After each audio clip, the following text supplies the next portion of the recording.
Howdy, y'all. It's Reese, aka Bearman Prime, on this July 5th. Welcome back to my Read the Bible in a Year series. Thank you again for joining me. God bless you all. Card in the top right hand corner for the rest of the playlist. And please hit the like button, subscribe button, and notification bell. Really do appreciate it. Alright, so yesterday we finished up the Sermon on the Mount in the book of Matthew. We're going to continue on now with Jesus' earthly ministry and jump back over to the book of Luke today. Luke chapter 7, starting in verse 1 today. Jesus finished saying all these things to the people. Then he went into Capernaum. In Capernaum there was an army officer. He had a servant who was very sick. He was near death. The officer loved the servant very much. When he heard about Jesus, he sent some older Jewish leaders to him. He wanted the men to ask Jesus to come and save the life of his servant. The men went to Jesus. They begged Jesus to help the officer. They said, "This officer is worthy to have your help. He loves our people, and he built the synagogue for us." So Jesus went with them. He was coming near the officer's house when the officer sent friends to say, "Lord, you don't need to do anything special for me. I am not good enough for you to come into my house. That is why I did not come to you myself. You need only to give the order, and my servant will be healed. I know this because I am a man under the authority of other men, and I have soldiers under my authority. I tell one soldier, 'Go,' and he goes. And I tell another soldier, 'Come,' and he comes. And I say to my servant, 'Do this,' and my servant obeys me." When Jesus heard this, he was amazed. He turned to the people following him and said, "I tell you, this is the most faith I have seen anywhere, even in Israel." The group that was sent to Jesus went back to the house. There they found the servant had been healed. Verse 11.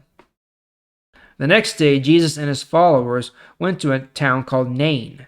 A big crowd was traveling with them.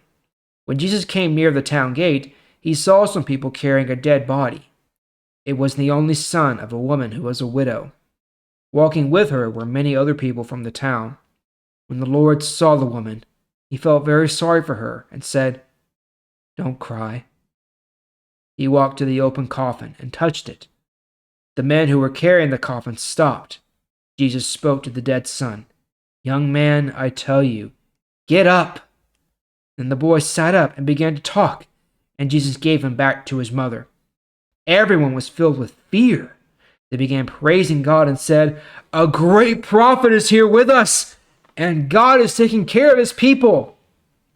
This news about Jesus spread all over Judea and to all the other places around there. All right, so two examples here of Jesus' power to heal and to raise the dead, of course. So this first part is an officer. Now, it doesn't say it in this translation, but in other translations, they don't call him just an army officer, but it's actually a centurion, a Roman officer. In other words, a Gentile, a non-Jew.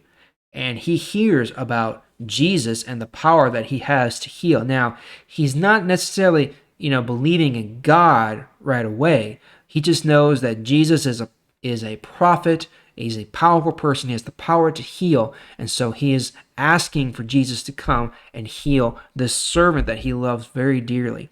And then he sends people ahead to tell him, "You don't have to come in. Okay, I know what the kind of man you are. You are someone of authority and power.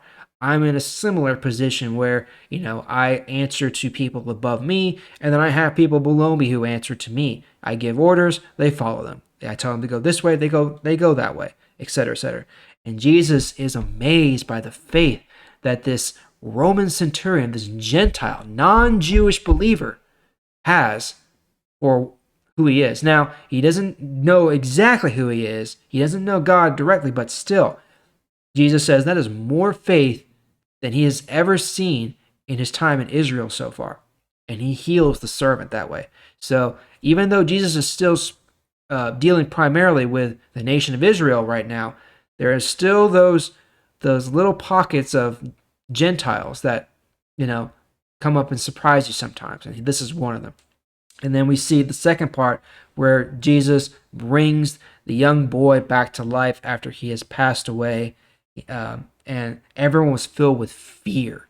Now, that's not a fear of, being afraid, like, don't hurt me. Not that kind of fear. But when people talk about the fear of God, they're talking about a a magnitude of respect and awe. Someone who is so awesome and powerful that you can't just, you cannot help but just, respect them and just be like, oh my goodness.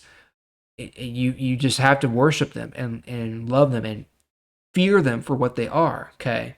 So that's what's happening here. Jesus literally brought a boy back from the dead. He was clearly dead and they just popped back up.